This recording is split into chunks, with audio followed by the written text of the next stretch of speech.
We are live. What is up, fight nerds and dirty gamblers? I am Erik, and this is Erik Bets Fights. It's Thursday night, y'all. It's a couple hours earlier than usual, but Thursday night means it's time for big money bets, where I bring on a guest and we go through and talk about some of our favorite big money props and parlays for this weekend's upcoming UFC card, which will be UFC Vegas 55, headlined by Holly Holm versus Ketlen Vieira. We better give a quick shout out to the chat. Mr. Daz Files is already in here. Elbow bump LFG. Man, if you're a person who follows the whole MMA gambling community and you don't know Daz Files, you better get on it. He's pretty much, I consider that guy like the mascot of this whole community. He's like the most friendliest, like most supportive dude. He's in the chat of every show. That's why I feel like if Daz Files is here supporting my show, I got to be doing something right, because that guy's out there supporting everybody. So super cool to see him here. I'm not going to do a full recap as usual. I don't really like recap on this show, but we kind of talk about a little bit, especially if we hit some good things. I don't have much to talk about as far as good things this week. I didn't hit any of the props that I put out last week. I did come kind of close on a couple of them. One of the props I picked was Davy Grant by KO in round 2, but Davy Grant decided to wait until round 3 to get that KO. And then I also put Andre Petrosky by KO at plus 1,000. He did get the finish, but he decided to go for that sub instead, so I wasn't able to catch that one. But those are the ones I came closest on. I did hit 4 of the fighters on the 6-leg parlay, but I had Iwan Cutelaba in the 2-legger, so we busted it right from the start. So none of the parlays hit either. It was a rough one. So yeah, I'm going to be, as far as picking the props, I've been starting at like plus 500 and stuff, and I'm going to have to quit swinging for the fences quite so much and give myself a better chance to hit some of those. So Daz Files, you're too nice, dude. Thanks, Erik. You're too nice, Daz Files. All right, that's enough of that. We better not get too crazy. All right, I think that's about all I've got to say about that. For those of you who haven't seen the show before, it's a real simple format. I bring on a guest. We share our favorite 2-leg parlay, 4-leg parlay, and 6-leg parlay. And then we go on to a portion of the show called Highly Improbable, where we pick 6 big money props that we like. We go through them from the smallest payout to the largest payout and just kind of go back and forth and talk about them. And that's about all there is to it. It's a good time. I'm going to go ahead and bring on my guest right now, folks. He goes by Addicted2Combat on Twitter and on YouTube, etc. His name is Patrick. How's it going, Patrick? What's happening? Tank Top Boys in the house. That's right. We're doing that tank top I'm thing. repping the Erik Bets Fights apparel, available on, plug it. Where is it? erikbetsfights.shop or something? Fight nerds and dirty gamblers are my people. Yeah, fight nerds and dirty gamblers are my people. Yeah, he's Patrick did get that on my online shop. If you go to my Twitter, I'm Erik Bets Fights on Twitter. I've got a link tree in my bio. My online shop is in there. I've got some shirts and mugs and cool stuff like that. I need to buy that. It's pretty comfy. You did a pretty good job on this thing. Feels like 1,000 thread count. I'm repping the XL Parker Porter size as well, so it's fitting me pretty good. Yeah, dude, that's that Egyptian cotton. You know it. I had to go with that high quality. I haven't purchased one myself yet. Right now, I'm rocking the underdogs and favorites. Oh, yeah, mug. I like that one. But I have a rad mug on there. I don't know if you look through all of the. Oh yeah, and Patrick's got his stemmed glass. I love that we've kept that thing alive for like 8 weeks now. I don't know if you checked this out on there, Patrick. Drinking the Buffalo Trace. I don't have any Howler head on deck, so sorry, Uncle Dana. That's all right. That's good stuff. I've got a mug on the store that has all the mythical fighters. It has like C-level Kane and Motivated BJ and all that, and it just lists out nice. I gotta get one of those. Motivated BJ is one of my favorite fighters of all time. Of course. You ever see that guy fight? I know you've been to a lot of old school fight events back in the day. You ever see that guy? I don't think I ever saw BJ fight live. No, because he had a break, like kind of around the mid 2000s where he kind of dipped the scene and came back, So I didn't get to see him until much later on too. The fight poster behind me is in Detroit when he fought Matt Hughes the third time. That was probably like 12, 13 years ago. You're right. I think that was the only time I ever saw him. What was your first event again? I know you go way back too. I think there was one in Iowa you saw, right, with Kevin Randleman. Yep. The first event I went to was UFC 26. It was June 9th, 2000 at the 5 Seasons Center in Cedar Rapids, Iowa. Yep. It was headlined by Kevin Randleman and Pedro Hizzo. And yeah, like nice. Matt Hughes and Jens Pulver and Pat Miletich. And yeah, it was a A lot of the old classic dudes around. I was just a bit behind you, man. I was at UFC 48 was my first one. Nice. I was in 5th grade. Oh, for real? Yeah, 5th grade. It was Kimo Leopoldo and Ken Shamrock in the main event. Okay, that was the same night Frank Mir, did that thing to Tim Sylvia. Everybody knows when Herb Dean jumped in there and said, "Oh shit," and stopped it. And Tim Sylvia insisted he wasn't hurt, and yeah, exactly. And Herb Dean was like, "Dude, your arm snapped in half. I saw it." Yeah, that's rad. It's so cool to talk to somebody else who goes way back and went to an event super early. That's awesome that you got to go to an event when you were just a kid, like in 5th grade.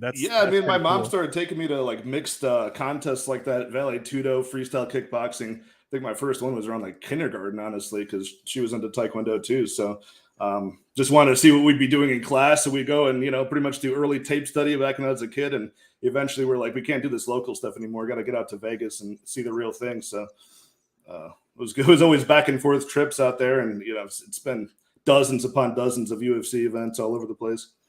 Damn, dude, that's so cool. That's awesome. Yeah, it was cheap back in the day too. People don't realize that it was. I have T-shirts from like events where it was general admission $20, $50, and you're getting good seats. It does. Unfortunately, it's popular now. Not really like that, especially with the UFC Apex. It's like thousands of dollars, but it's worth it for this to be popular and on TV and everything.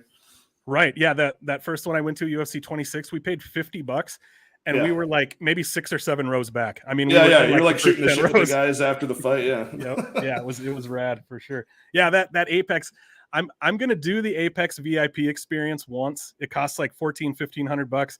I okayed it with my wife. She understands it's a bucket list thing that I just got to do once. I don't have the money saved up for it yet, but when I find the right card and I've got the money, I am going to drop $1,500. Hey, after these parlays hit this weekend, man, I think you're going to be able to afford to take the whole family. Let's go. Let's hope so, right? Awesome. Well, yeah, thanks to those of you who are in the chat. Hey, dude, we've got 8 people watching. I think that's the new record. I might have to start doing the show earlier all the time. Either that or you're just a really popular guest, Patrick. I'm not sure which. Because I brought out my fancy glass, That's right. Awesome. I think maybe we'll go ahead and jump into this thing. So we'll start by sharing our 2-leg parlay. Do you want to kick it off, Patrick, or do you want me to do it? Go ahead, kick it off. All right, I will kick it off. All right, so my 2-leg parlay, I went with, I don't love the price here, but I do like her to win this fight. I went with Holly Holm at -240. And then and this is another one where I don't really love the price, but I think he's going to win. Jonathan Martinez at -220. Earlier in the week, these fighters were both at, a little bit better lines. I did parlay each of them at, I don't remember what they were at exactly. I think I got Holly Holm closer to like -200, -210, and Martinez. Yeah, she like certainly moved 180 or something. Yeah. But kind of the way I do it is when I put these together, I make sure to use the odds that are like as current as possible right now. Okay. So that's where we're sitting at with those two right now. The total payout on Holly Holm and Jonathan Martinez comes out to +106. So we do get a little bit over even money on that one. Okay, I'm in agreement with both of you. Those are both among my 6-leg parlay for sure. And I have Holly Holm as my first leg of my 2-leg too. So we're on the same page there. Oh, yeah. To go against Holly Holm, I definitely have to be going against the just the narrative of her age catching up to her. I know you never want to see somebody pushing 40 in this weight class, coming off of I think she's been off since like October of 2020, right? Against Irene Aldana. So, but it wasn't like she left the scene like in disgrace. Like she looked amazing in that fight.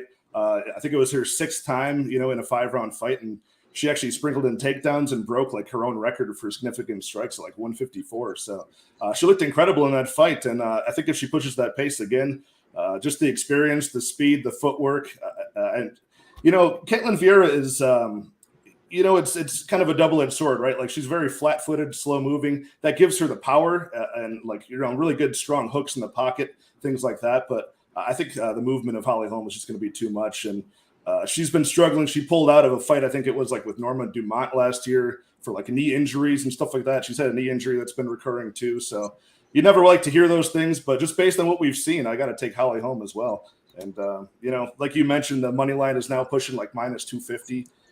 I don't think that leaves a lot of extra value, but I do agree with it. So I popped her in the first leg of my parlay as well.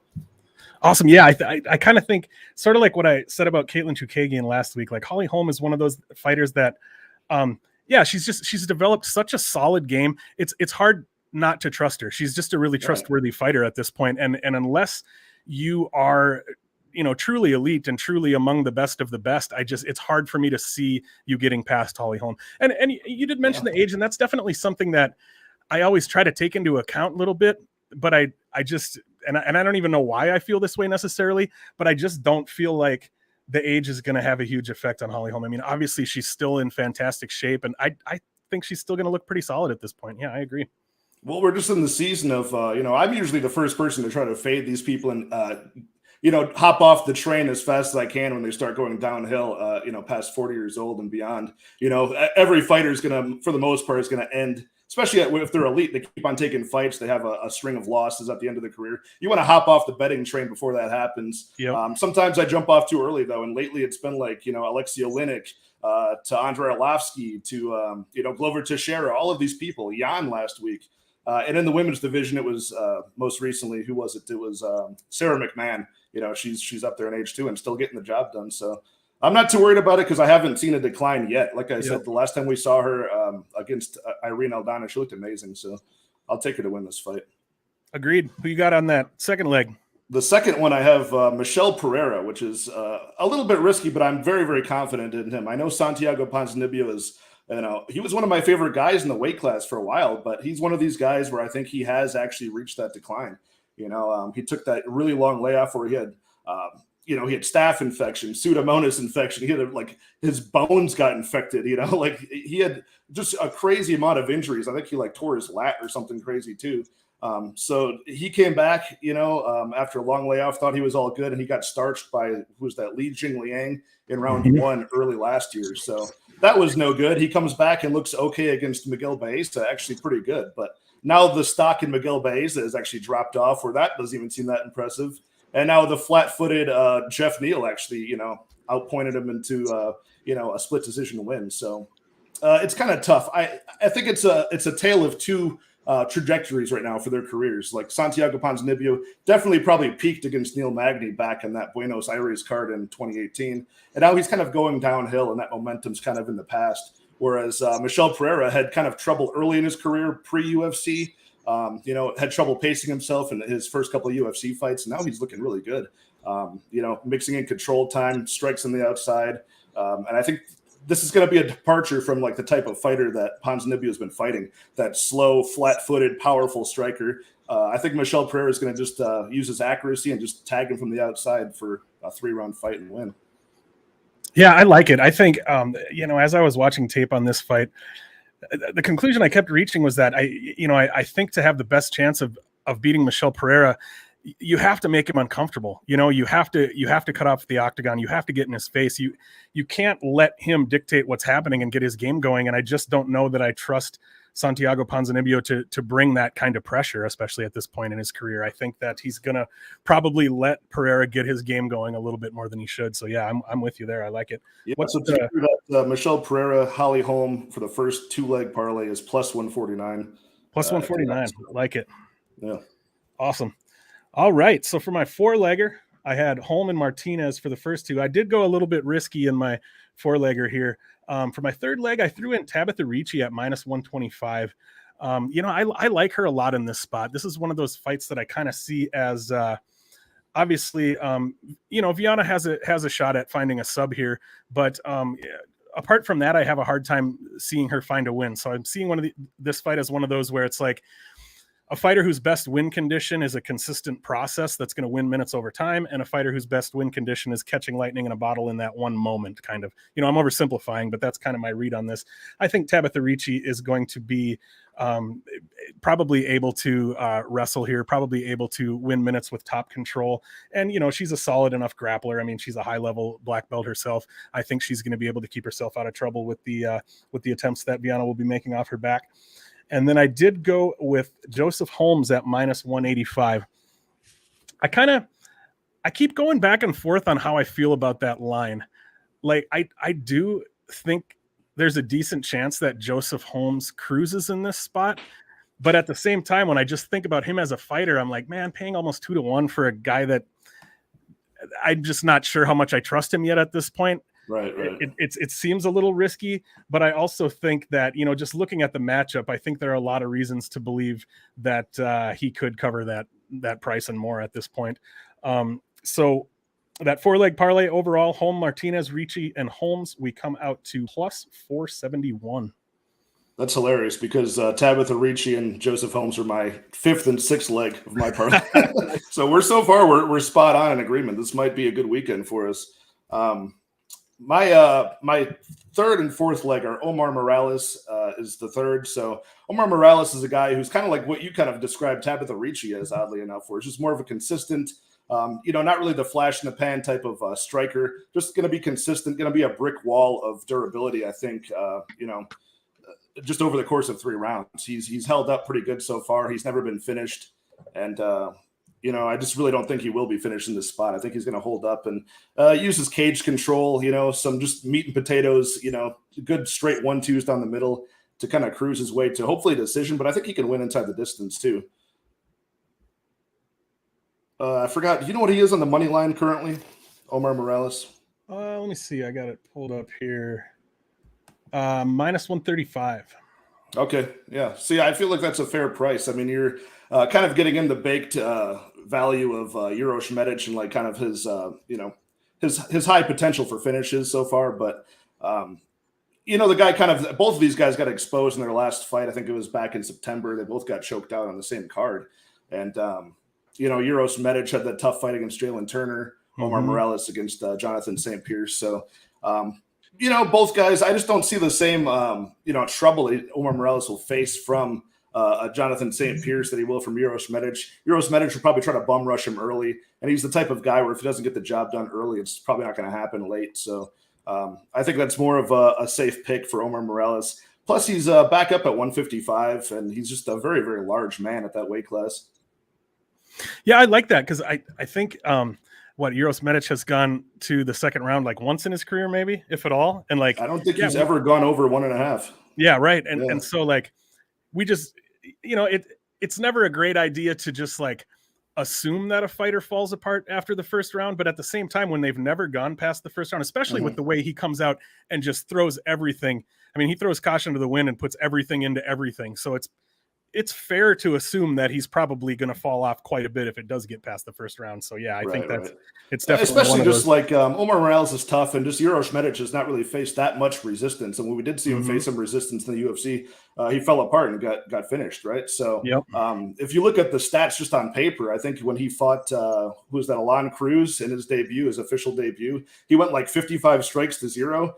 That really should have been like one striking sequence that finished the fight, but Alon Cruz just kind of hung in there, didn't quite go unconscious enough for the ref, and he racked up a very impressive statistic there. But I think it's going to be a flash KO for Uroš Medic or bust. So Omar Morales is that, and especially it's a little bit of a different strategy when we're doing parlays too, right? I mean, you could potentially bank on Uroš Medic going late if you're just doing a straight bet, but with these parlays, you really want to get the most trustworthy option, and you just have to there is some luck involved with this too. So Jonathan Martinez was I think that was in your top 2-leg parlay, right? Yep. He's now my 4th leg of this parlay too, so I'm in total agreement. I think that the just the diverse striking ability of Jonathan Martinez, the knees up the middle, the constant kicks to keep distance from Vince Morales, I think is going to aid him well here, and just the activity. Jonathan Martinez, I think he is a pretty steep price on the money line himself. He's like, what is he, north of minus 200 now?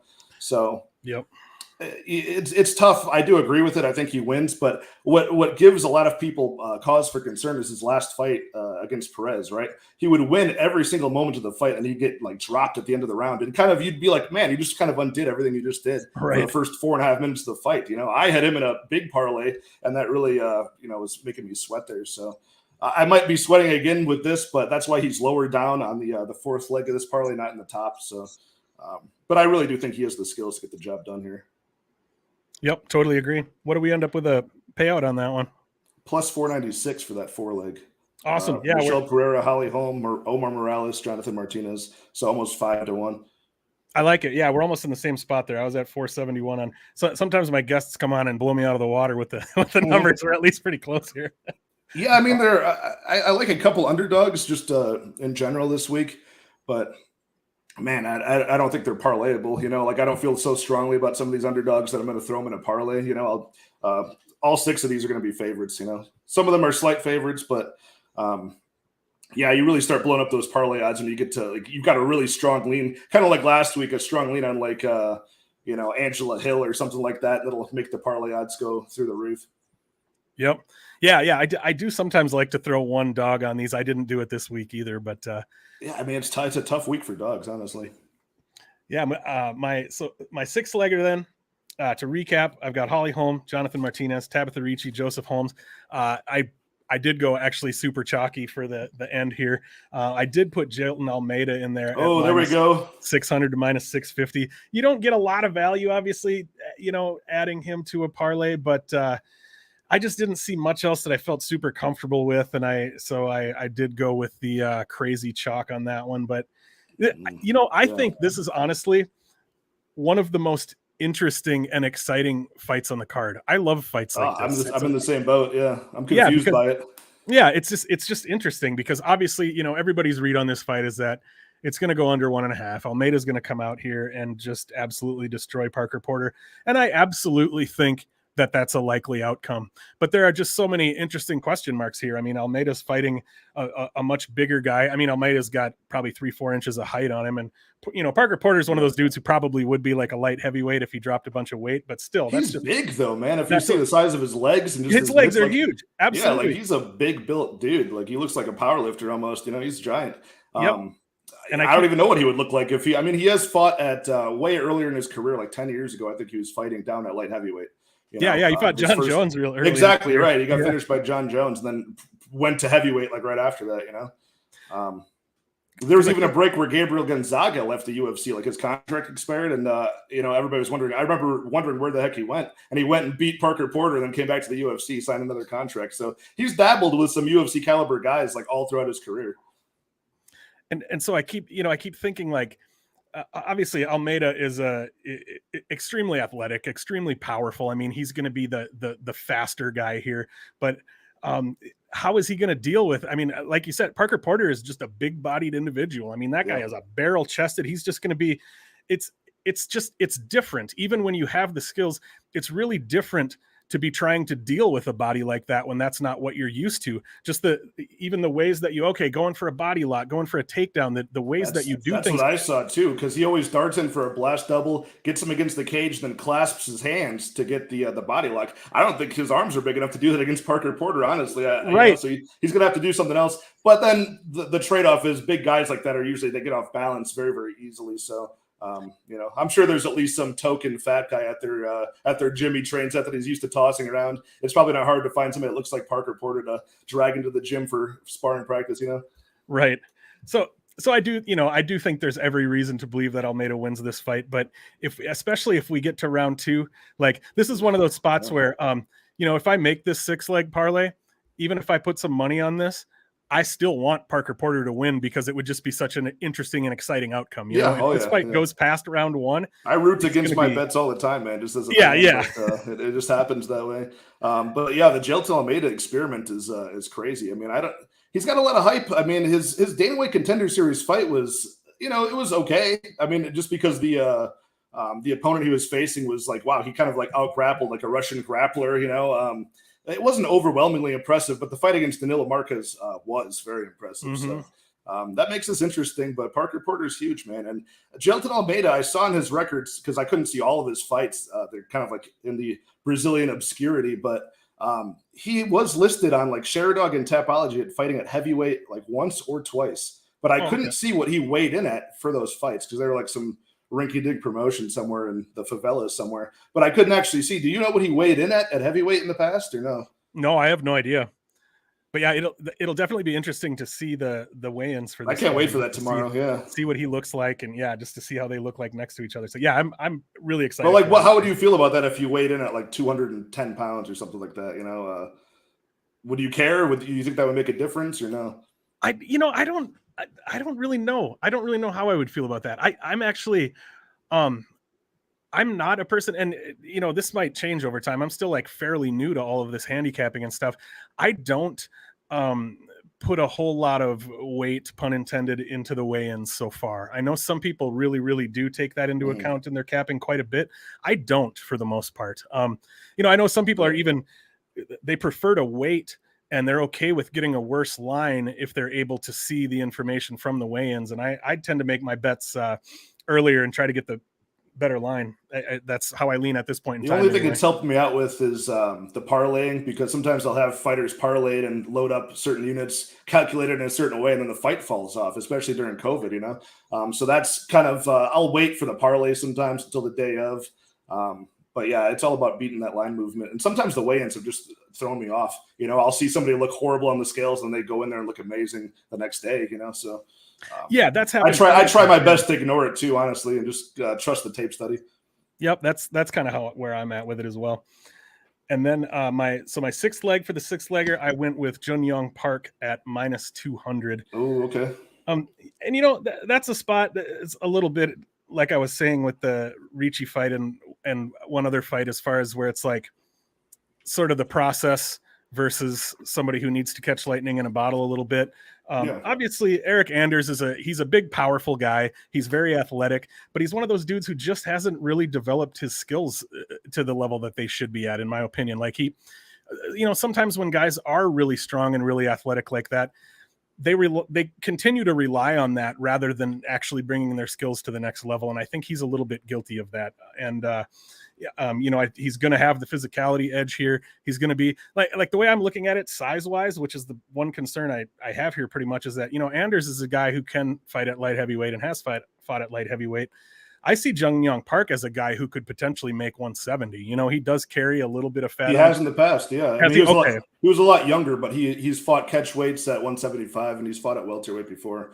But that was a long time ago, and I think he's kind of more like has his man strength at this point. Yeah. I don't think he can make that anymore, but he has done it before. So there is a size and stature difference there. Yep. So yeah, that's really the only concern that I have. But I do think Jun Yong Park is the better fighter overall. I think he's going to be a lot quicker. I think he's the better wrestler. So yeah, I do like Jun Yong Park to win here. And we ended up with, to recap again, Holly Holm, Jonathan Martinez, Tabitha Ricci, Joseph Holmes, Jailton Almeida, and Jun Yong Park comes out to +889. So it's a little bit less than what I usually end up with on the six-legger, largely because I put that -650 Jailton Almeida in there, but that's where we end up.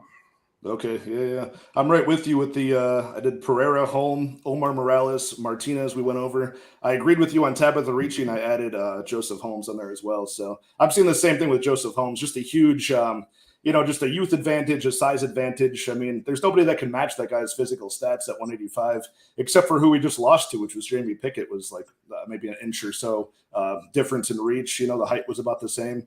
But Alan Amedovski just looks, he's a guy who, like, Holly Holm took a break, right? And she looked okay before the break. Alan Amedovski has never looked good at all. And then he took a break, you know what I mean? So we're really not getting anything from that time off. He's not young enough to really make any improvements. He just hasn't looked good in the UFC at all. So that's something that I added to the very last leg of my parlay, because that's more of, I'm taking a guy in Joseph Holmes just because I'm more fading his opponent, which I would never want to lead a parlay with that, right? I never want to just take a guy because he's fighting a bum, and I don't really believe in his skills at all. I haven't seen much from Joseph Holmes, but I do like his youth, and I do like what I've seen on the regional scene. He's super active. He's probably fought like 5 or 6 times, or more since Alan Amedovski's even stepped foot in a contest. So yep, I value that a lot as well. And yeah, that size difference. I think he's got 6 inches of height and 6 inches of reach, doesn't he? Yeah, it's going to be disgusting. Yeah, I wouldn't mind seeing Joseph Holmes by submission even as well. He's been known to do that. I think he can win this fight in a variety of ways. But my 6-leg parlay came out to 1482 plus 1482. Nice. I like that. And you said, are you going to play? Are you going to play the parlays? Oh, yeah. That's locked in. Oh, you did already? Awesome. Yeah. I haven't locked in. I'm trying to get to the apex with you, man. I gotta lock in these parlays, make some money. That's right. Yeah, I did play a couple of the props. We'll get into the props now, and I'll let you know when we get to them which ones I actually played. But yeah, most of the time I haven't been actually playing my parlays. I probably should. Play this one. We agreed on a whole lot of them, man. This is good. That's true. Yeah, last week I didn't do so well, but I did hit the 6-legger. I can't remember if it was 2 weeks or 3 weeks ago, but I didn't play it. So I need 2 weeks ago. We talked about that. Yeah. Was it 2 weeks ago? Okay. Yeah. Awesome. All right, cool. Let's go ahead and move into what do we got here? Grateful Dude's another awesome supporter of the scene who's always absolutely always around. In all the chats. I like these big bets. Apex visit is coming. Yeah, let's hope so. Grateful Dude, we got to make that $1,400 or whatever and get into the Apex. do y'all remember when at one point in time Dana came out and said that the public was welcome to come to the Contender Series shows? I don't remember how it came up, but yeah, Dana was like, no, yeah, that's fine. Like, it's open to the public. Like, I think it was like an interview and he was just kind of on the spot and decided to just say that. And then the place got freaking inundated by people trying to go. I tried to go. Oh, really? Okay. But it wasn't the very next week. It was like 2 weeks later. I tried to go and they were like, yeah, no, people are not welcome here. So that bit him in the ass because I think a bunch of people showed up after he said that. The closest I've been to like the Contender Series of the Apex is the Hard Rock Hotel back when they would do shows there in Las Vegas. I was there for it was like the fight night with Rashad Evans against Sean Salmon, where he got that crazy knockout, that head kick knockout. Yep. Yeah, that was the only time I've been to the Hard Rock. I was just at that place has a different name now. I just went to a concert at that venue recently. But speaking of those kinds of places, another place that they used to do shows, kind of the smaller shows like that, was the Pearl at the Palms. And that place is awesome. Yeah, I went to shortly after I moved to Vegas, I went to a couple cards there actually, and that place that's probably my favorite place that I've ever seen a UFC event. It's small and it's got there's a balcony where like the balcony comes out far enough that you're like almost right over the ring and you can see down into it. Like that's a really cool place. There's not a you can hear and feel everything. It's great. Yeah. It's just a cool venue. I'm sure that's how the Apex is now, but those were the equivalent cards to like what we see every week now. All these Vegas cards where it's, just a couple people in the audience and not very much action. That was like the fight nights back then.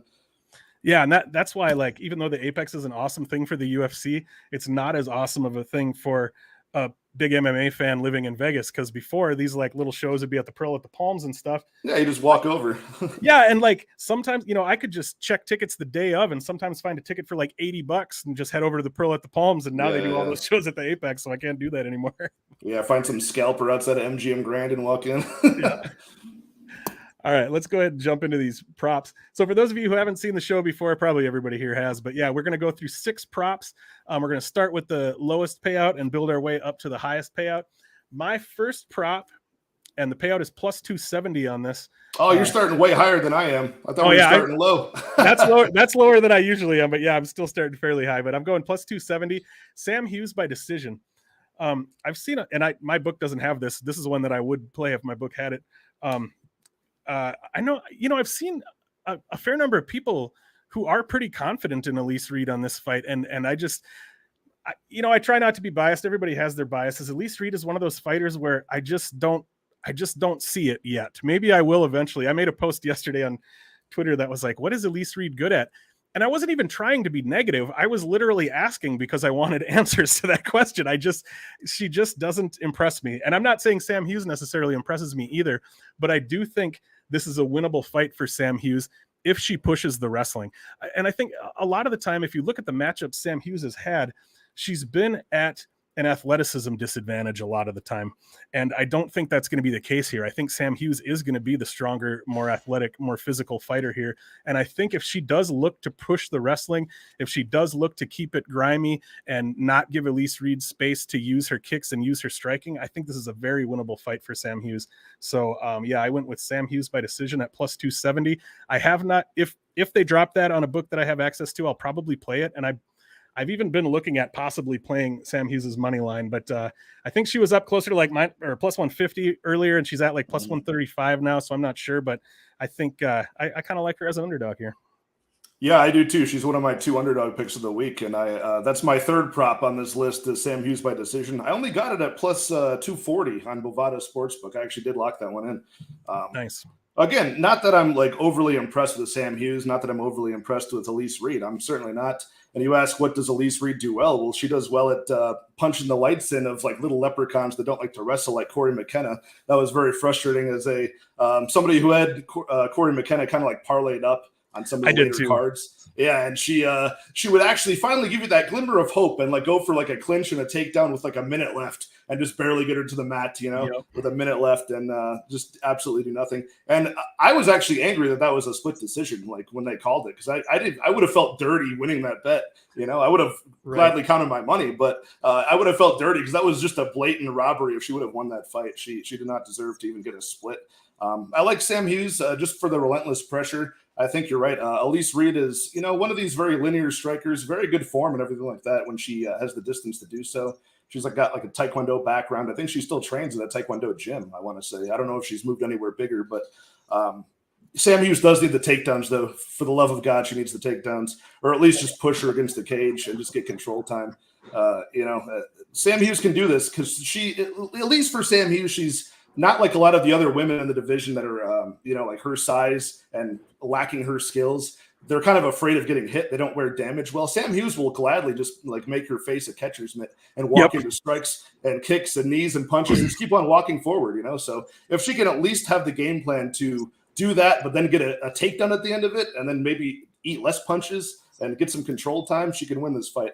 It could be very, very boring, but she can win. So at plus 230, I like it. The money line isn't enough for me. I don't see her winning this fight inside the distance, but plus 230 to plus 270 where you saw it, I'll take that. So nice. What did you have for your my first was actually a minus 159. Fight goes to decision. Michelle Pereira, Santiago Ponzinibbio. That was the first one. That's the lowest value prop I have. I think we kind of went over this since this was in both of our, or it was in my parlay. Michelle Pereira. I think they both display enough toughness. They've both been finished before. Like I said, Ponzinibbio in his return kind of got, fluke KO'd by Li Jingliang. These things happen.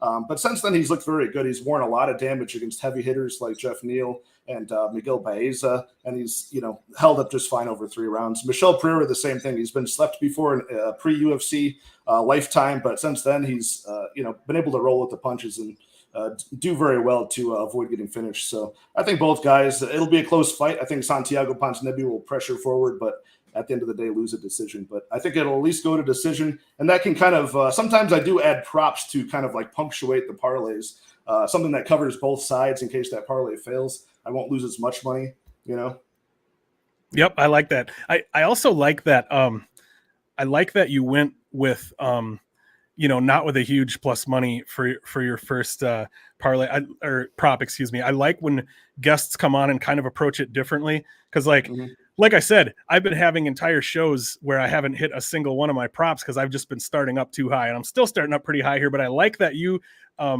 went with one that's pretty likely to hit rather than swinging for the fences on every one of them. I think it's nice to have. I tend to do that more. I don't go for the huge money parlays all the time, or I'm sorry, the huge money props all the time. I don't parlay a lot of props together often either.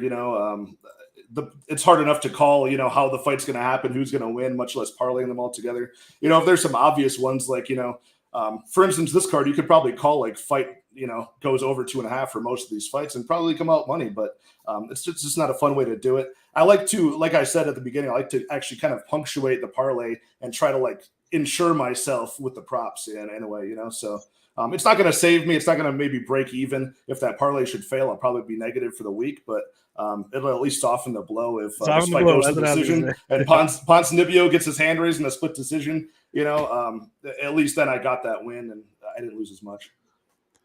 Well, that your first one there transitions nicely into my second one, actually. All right. My second prop here, which it's at plus 300 on my book, but I saw it as high as plus 350, I think, on Best Fight Odds. But Michelle Pereira by KO.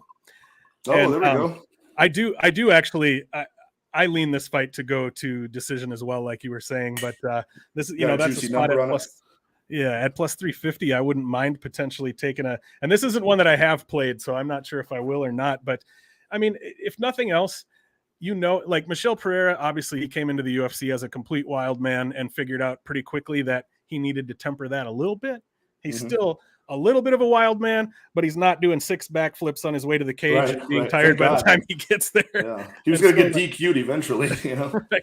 And so, like, even though he has kind of reined himself in a little bit, you can still count on him to pull out a couple flying knees, a couple spinning capoeira kicks. He's still going to pull some of that kind of stuff. I think it's even better now because it's in his back pocket the way everybody else who's got like that explosivity and things like that. Like, they save it for a moment when they see the moment, in front of them. Otherwise, their opponent's just kind of like not even engaging with them. They're like, oh, you're just going to flip all over the place. And, when are you finished? At least he's got that in his back pocket now where, he could be backing up, kind of read the tempo of Santiago Ponzinibbio, look at his head movement, and maybe do a flying knee somewhere down the stretch, not just going for it off the bat.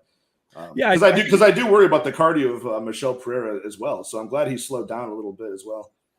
Yeah, I think it's cool to see the fighter that he's been able to turn himself into. Like, from his first couple performances, and my read, and I think a lot of people's probably was that, he's a super athletic guy who just, when you get right down to it, isn't really that good and probably isn't going to be that good. And he's put it together in a way that I personally didn't really expect him to. And it's really cool to see that. He's a fighter I really enjoy watching, partially for the same reason that I enjoyed watching him in the beginning, but also because he's actually a pretty solid, well-rounded fighter now that he's kind of tempered that a little bit. Like, so yeah, I do enjoy watching him a lot. Can you believe he's had 40 MMA fights as a professional at only 28 years old as well? That's crazy. Wild. So at least he can kind of bank off of that. Hopefully not too much wear and tear, but also just the experience he can capitalize and move forward. So, that's just kind of an intangible thing too. You like to see as guys that have kind of been in a lot of big arenas before the UFC, tasted defeat a few times and learned from it. So, yeah, I think that makes a huge difference for sure. All right, awesome. Go on to my next one is again not as high as yours yet. Plus 165, Tabitha Ricci by decision. I'm pretty confident she'll get the job done here. I think she'll pace herself a little bit more after her last fight. She looked great in her last fight, but she did start to slow down after getting a half a dozen takedowns or so. You saw her kind of gas out and be a little bit more timid and just trying to survive, to the final bell by round 3. So I think she'll pace herself more, end up really just riding that top position, staying tight on top as Polyana Viana attempts to, get her first round arm bar, her, attacks from the bottom position. I think Tabitha Ricci will stay on top, just kind of, stay defensively sound. And I think that'll burn time off the clock as they struggle in the top position. But all that time, I think Tabitha Ricci will get that top control, maybe some strikes off of the top, and eventually cruise to a decision. And that's at plus 165. Yeah, dude, I have nothing to add. That's pretty much my read on that fight. Exactly. And not to mention a weird stat here that Polyana Viana, she loses her fights if she doesn't get that win under 1.5. She's never actually gone past that and won a fight. So she's almost like a female strawweight Abdul Razak Al Hassan. You know what I mean? Yeah. So. Awesome. Yeah, I love that. I haven't. I actually have, I think, 3 units on Tabitha Ricci. She's my biggest bet of the week, and I think that's good. I like that actually. Yeah, I haven't bet that decision line, or that decision prop, but I might do that too actually, because that is definitely how I see it playing out as well. Okay, so for my third one, one thing that I noticed that I kept doing on this show with my props is because, like I said, I've been focusing too much on the props having a big number behind them and not enough on trying to find stuff that's actually going to hit. And in my search for trying to get the biggest numbers possible, I realized that I keep putting fighters that I am not picking to win in my props. Like, it's a lot better if I can find a prop that's on a fighter that I actually think is going to win, rather than like, well, yeah, this guy by KO is plus 1,000 because he's a plus 300 underdog or whatever. Yeah, cool numbers. Yeah, I got to quit doing stuff like that unless I actually think it has a chance. The numbers are fun sometimes, though, man. It's you see the you see Amadovsky by Amaplata or something like that. And you're like, wow, that looks cool. Well, yeah, and last week one of the props I picked was Andre Petrosky by KO, and the KO didn't happen, but he did get that early finish. That was a crazy finish. As soon as I tuned into it for the first fight, I'm like, oh, have the fight started yet? And I see I see Maximov asleep. I'm like, oh, this is going to be a crazy card. Hell yeah. So I did do that here with my third one. It's at plus 500. I went with Vince Morales by KO. And I'm not picking Vince Morales to win this fight, but I think if he does, that's likely the way that it happens. I think Martinez is going to be able to. We kind of already talked about that. I think Martinez is the better striker. Plus 500, you said? Plus 500. Yep. Okay. And so, if obviously we've seen Vince Morales, was it his last fight out, got that round 1 KO on Louis Smolka.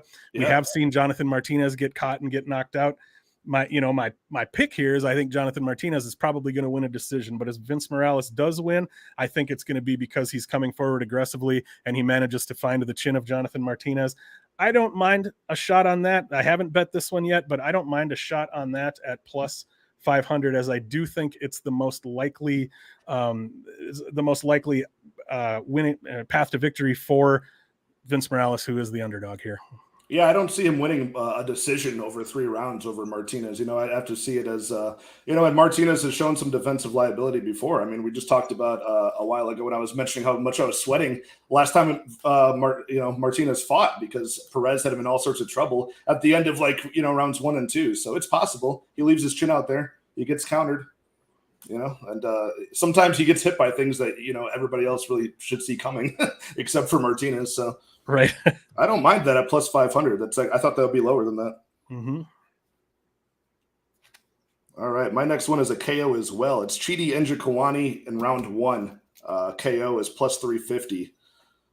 And that's just, it's once again, it's the renewed confidence of Chidi Njokuani, his skill set coming together. I don't think he's one to really go out there and, really rush the knockout. He sees as it comes, and Marc-Andre Barriel, it just happened to come. He was able to just counter him over the top with a nice overhand. And Duško Todorovic, he leaves that open all the time. Maki Pitolo tagged him up with 5 significant strikes just to the head in a fight that he won. If Maki Pitolo could have hit harder, he would have gotten the knockout on Duško. So same thing with Gregory Rodriguez, tagged him up time and time again. 14 head strikes from Rodriguez in round 1. I just see this is gonna be a pretty easy day in the office for Chidi Njokuani, I believe. I think plus 350 for round 1, where Duško's lost many times before. He usually gets the job done early or gets finished early. He lost against Sean Soriano in round 1 as well. So there's a pattern that I see, and plus 350 is not bad on that. I haven't played this one myself yet, but I think it just seemed like the most juicy option. I think Chidi inside the distance was already kind of juiced, as well. So I think if it's going to happen, it should happen in round 1. Otherwise, if it goes late, I think it rolls more into the favor of Duško Todorovic, honestly. Yeah, I like that. Round 1 KO plus 350. I did put Chidi in a parlay when he was at minus 180. I think he's up at minus 220, minus 230, something like that now, which is getting a little rich for my blood. But yeah, I do think that round 1 KO is very live and is a pretty likely outcome here. I like that a lot. What do we got with Daz Files here? Got a lot on Chidi, so ended up hedge bet Duško by points. Bit weak, may cash out, take the penalty. Got a lot on Chidi. Yeah, it's tough. Weird... I mean, he gets he's got his deficiencies too. He's definitely improved over the years. But if he gets stuck on bottom, for an extended period of time, maybe if he slips off of a kick or something like that, I'd have to see it probably as a mistake on the part of Chidi Njokuani more than something that Duško does well, honestly. Yeah, if you look at Chidi's entire career, he's a tough fighter to really trust with your money, to really feel really secure. Especially if you've seen him fight, year after year. Same with Anthony Njokuani, it's kind of similar. And I think Chidi has, I think there's a possibility at least that he's turned a corner a little bit. That now that he's in the UFC, that I think he's taking things a little more seriously. I think maybe he's found the fire. I think for a while he was just kind of going through the motions. It kind of seemed like he was just kind of showing up and doing the thing and collecting the paycheck. And I feel like Chidi might want it a little more now. And that's just kind of how it looks to me. Maybe we'll see a little more of that in this fight. So yeah, I think that first round finish is very live. Yeah, plus 350 wasn't bad. That's still, it could be higher for a round 1, a round and a method of victory. It could be higher, but I think the bookmakers are kind of privy to, the defensive liability of Duško Todorovic as well. Yeah, typically that would be a higher number, but I think, they're wise to it. Yeah, it's still. I bet if you got this earlier in the week or maybe late last week, whenever these dropped in the weekend, I bet that would have been higher. I've seen a lot of these props move this week too, like some of the more obvious ones. Yeah. I bet you're right. So moving on to number 4, and this is one that I did bet. I did bet a couple of these. This one I've already placed just a little sprinkle, I think 0.2 units. But Jailton Almeida in round 1 by KO TKO plus 550. Ooh, yeah. And, a lot of people are seeing this. That much, huh? That's pretty good. Right. Yeah. And I thought that was really good. And I think it's because to get him just in round one by any method was like, I think it was like minus 110 or something. I don't even think it was plus money. And the sub was a little bit lower. I think the reason that we're getting a good payout on this one is I think people are leaning more toward thinking that he's going to find the sub in round one. But sure. I mean, in his last fight out, it was a GNP stoppage, wasn't it? Against exactly. Danilo Marquez. That's where that 50-50 comes, though, because you see that a lot with these, especially the heavier guys at 205 and at 265. It was basically like it was a perfect case of that. What we're talking about here was a 50-50 between will he get the submission or the TKO, because it was Danilo Marquez like rolling to his back to avoid getting his face hammer fisted in. So it's like, oh, is he going to get the RNC? Is he going to get the hammer fist stoppage? Like, which is it? So I think more on his record is more of the submission. So that's probably why that's juiced more. Yep, I think so too. And then, like we were already talking about with Parker Porter, just with him being such a big, thick body that's going to be difficult to control, it almost seems like, trying to lock in a choke on that guy or something, it's just going to be a lot easier to start swinging, right? Yeah, he's going to be like, oh, this guy's neck is too thick and hairy. Yeah. I'll just pound his face in.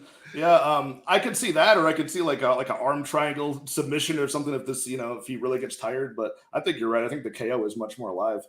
But yeah, I thought that was a good enough number that I actually did bet that one already, because I thought that was, I think it's a pretty likely outcome. Oh, there we go. That's a good segue into my next bet, which is juicing things up a little bit. We go from plus 350 with Chidi Njokuani to plus 1,200, and that's Parker Porter by decision. There it is. I like that one a lot. I really do. Just because of the how juicy that number is. And that's one where I saw it like before I locked it in. I actually did put a small sprinkle on it. Just for the hell of it. I'll feel so satisfied if that lands, But I think it was all the way up at like plus 15, plus 1,600. But by the time I saw it was plus 12. But yeah, I mean, it's just one of those things where just the size that we're talking about, the size difference. I think definitely, I mean, the value falls onto Parker Porter, and I don't see him finishing this fight inside the distance. If he does, it would have to be in round 3 with like a completely gassed Jailton Almeida. If he squeezes a sub that doesn't come and gets gassed out in round 1, I don't see it going well for him in rounds 2 and 3. If he goes for some sort of crazy striking sequence that doesn't finish Parker Porter for whatever reason, I don't see it going well for him in rounds 2 and 3. We haven't seen it. He's been a decision like one time, and I think he lost it, somewhere in his career. So Parker Porter, at least we've seen him put up crazy striking numbers for as big and fat as he is. Yep. And I think people are being blinded by how jacked Jailton Almeida is and how fat Parker Porter is. I mean, by the way, man, remember like the end of 2009 or like early 2010, Roy Nelson came to the UFC and it was like a gimmick. It's like, that guy's really fat. How is he a UFC fighter? Now every heavyweight in the UFC looks like Roy Nelson. Right. That's like the norm now. Like they used to be like a funny thing, like, he's fat. Now it's everything that's like what you look like. Now we see one guy that's jacked like Jailton Almeida and we're just, in awe. Like, wow, that guy's got muscles. This is insane. Like USADA really screwed us up here. But I don't know. Parker Porter by decision. I think the value certainly falls on that. Plus 1,200. Not bad. I'll take it. Small sprinkle. Yeah, I like it. And like you said, it was up at like plus 14, plus 15 earlier. And I have seen a few people take that bet already. So yeah, that I've seen a few people post on Twitter that, and the way I'm looking at this, if we get to round 2, I'm going to be putting something on Parker Porter live at plus 1,500, or I just said a swear, but yeah, I'm going to be putting something on Parker Porter live at whatever crazy number he's at. If we get to round 2, I'm going to definitely take a shot on that, because Jailton Almeida is almost certainly going to have a great first round. I really do wonder what that would be. Like, what if, like if Jailton like clearly wins like a 10-9 or even a 10-8, what would that number be? I wonder. I can't wait to see. I'm still kind of confused by the live odds. They seem different to me. Like, would they be privy to that? Like, if he's winning the fight, but you could see, like, oh, well, we never really seen him in rounds 2 or rounds 3. Porker's split is plus 4,000. Plus 4,000. I mean, that's a tough one because, I don't know. Because if it goes late, I feel like it would clearly be Jailton Almeida falling apart, and it would be a clear decision for Parker Porter, but maybe not. Maybe it's him just leaning on Jailton Almeida and really not striking him. It's just tough for me. I feel like if it goes late, Parker Porter would have put the numbers in the board to have won this fight clearly. I'm surprised I didn't think of this when I was going through my props already, because I'm showing my hand a little bit here. I like to end with a draw. I didn't even think of that. This is a perfect spot for the 10-8, 10-9, 10-9 situation, right? Yeah. Jailton Almeida comes out and wins a 10-8, and then Porter wins rounds 2 and round 3, 10-9, and we end up in a draw. It never really happens, but it's fun to sprinkle it happens eventually. There. Yeah, right. All right, moving on to number 5, and this is another one that I did put a little bit of a sprinkle on. I think I put 0.2 units on this one, and that was Uros Medic by KO in round 1, which I got at plus 700. Okay. And yeah, we already kind of broke this one down. Obviously, for the most part, if Medic is going to win, that's how he's going to do it. Obviously, Morales is a pretty tough guy. He went 3 rounds with Giga Chikadze. He's a tough guy to finish. So I don't think it's a super likely outcome, but that's one of those. I think more than anything, I just think betting on those round 1 KOs is just really fun. I would never put an amount of money on it that's going to be like hurting if it doesn't hit, but I just think that that's a fun sprinkle. So I did put a little bit on that. And he's got a proven track record of it, so it's not like a crazy bet. Yeah. He's done it many, many times before. And with Uros Medic, sometimes I wonder, it's like, have we seen him exposed, or are we overcorrecting on him losing, against Jalen Turner? Because Jalen Turner's tough, and he exposed him, but are we now overcorrecting and really looking past him? I don't know.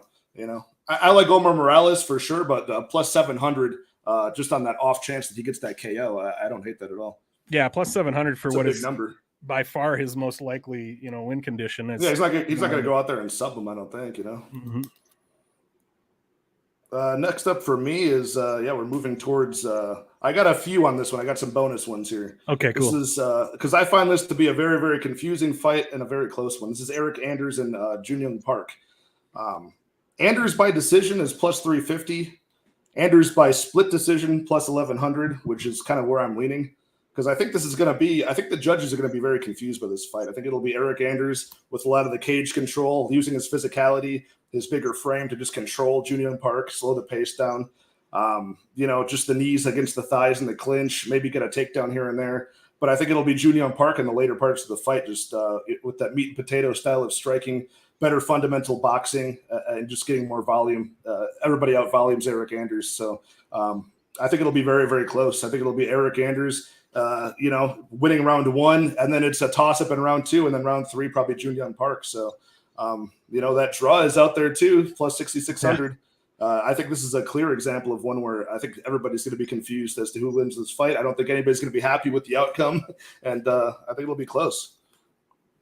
Yeah, that's pretty much how I see this fight going too. Yeah, I think it's potentially going to be a lot of cage pushing, just a slow pace. Yeah, I agree. I'm slightly more on the Anders side just because, and he's my second underdog pick of the week. I don't love him, but I think he has, like we've always talked about, he has more of the potential to win the fight.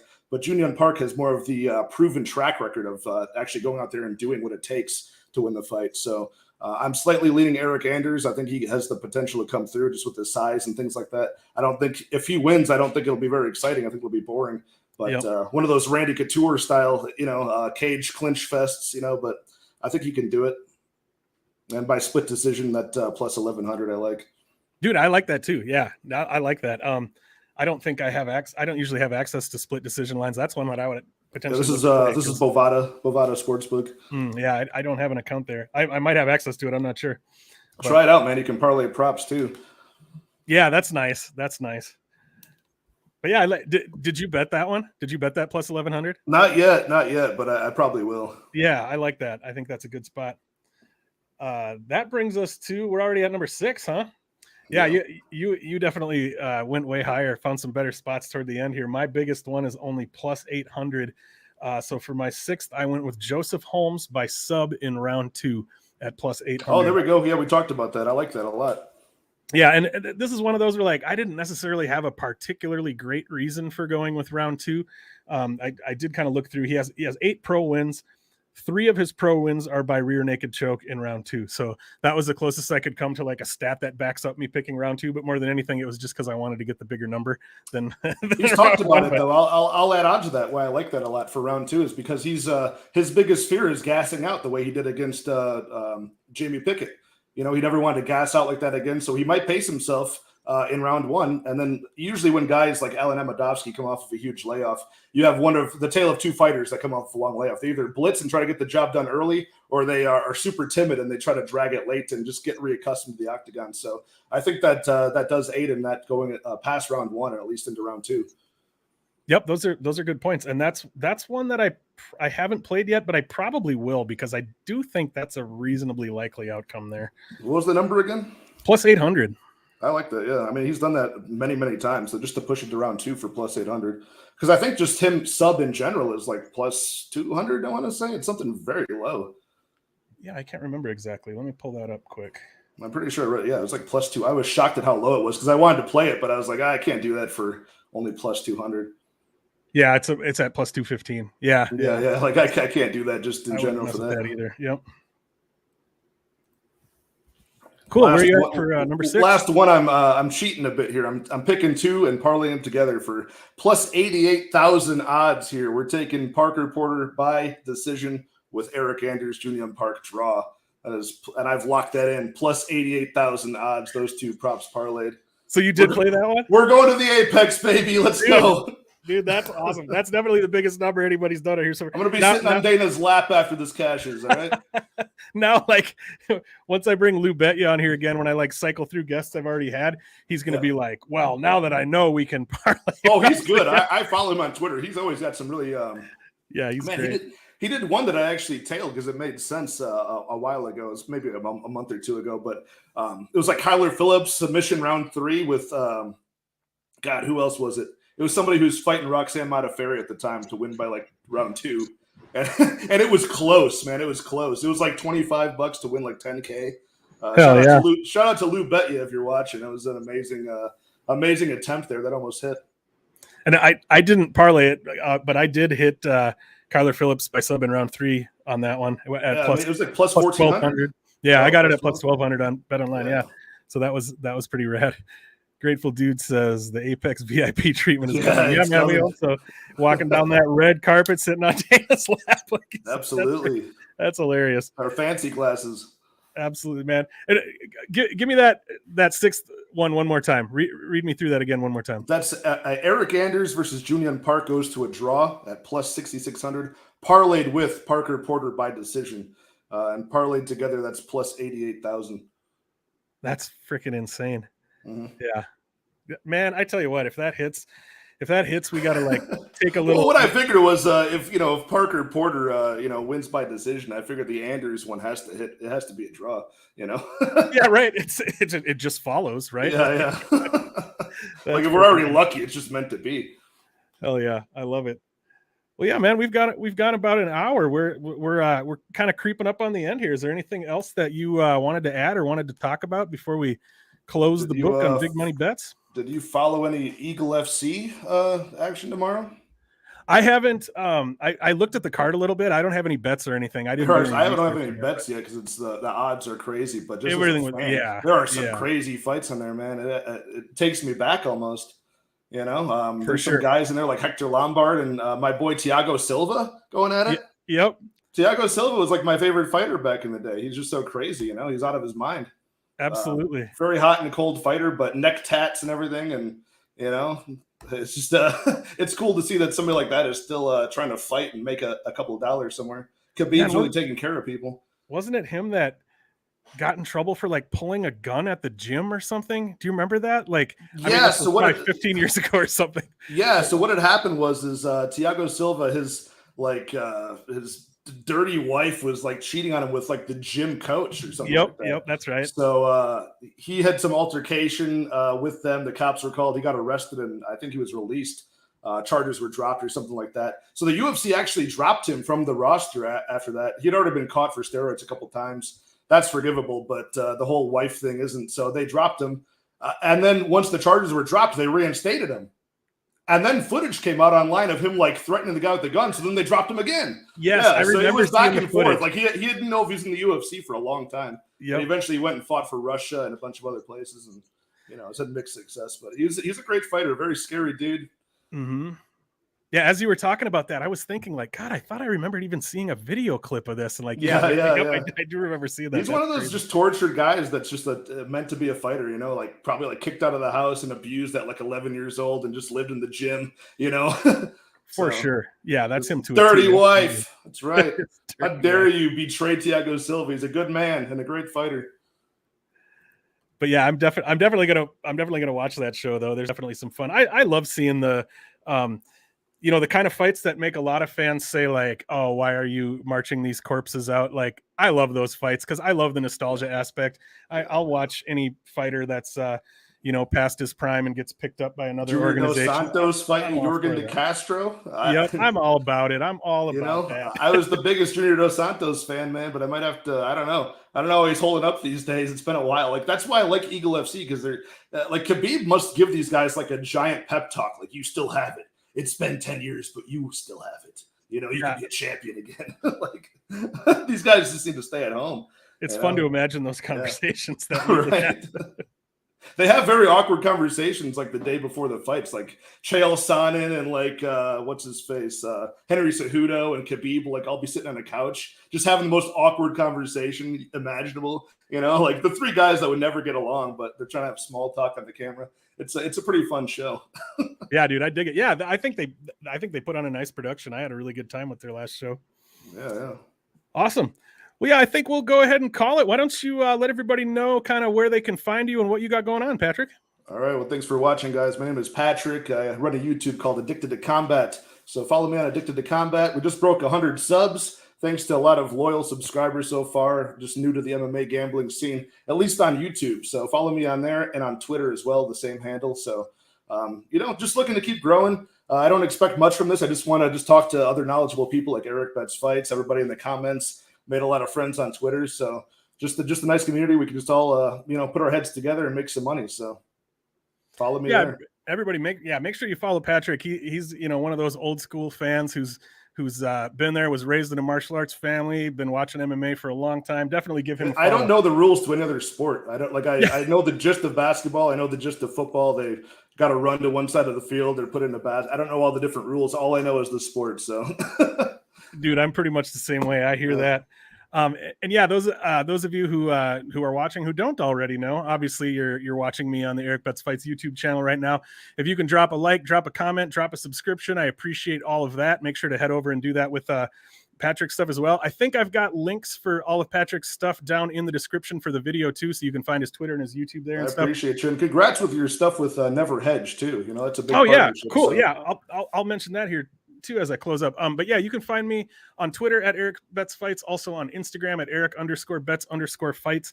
I do have an online store. Like I said, if you follow me on Twitter, go to my bio. There's a link tree there. You can check out. Yeah, Patrick's wearing the Fight Nerds and Dirty Gamblers Are My People shirt that you can find on the store. Some other cool stuff there too.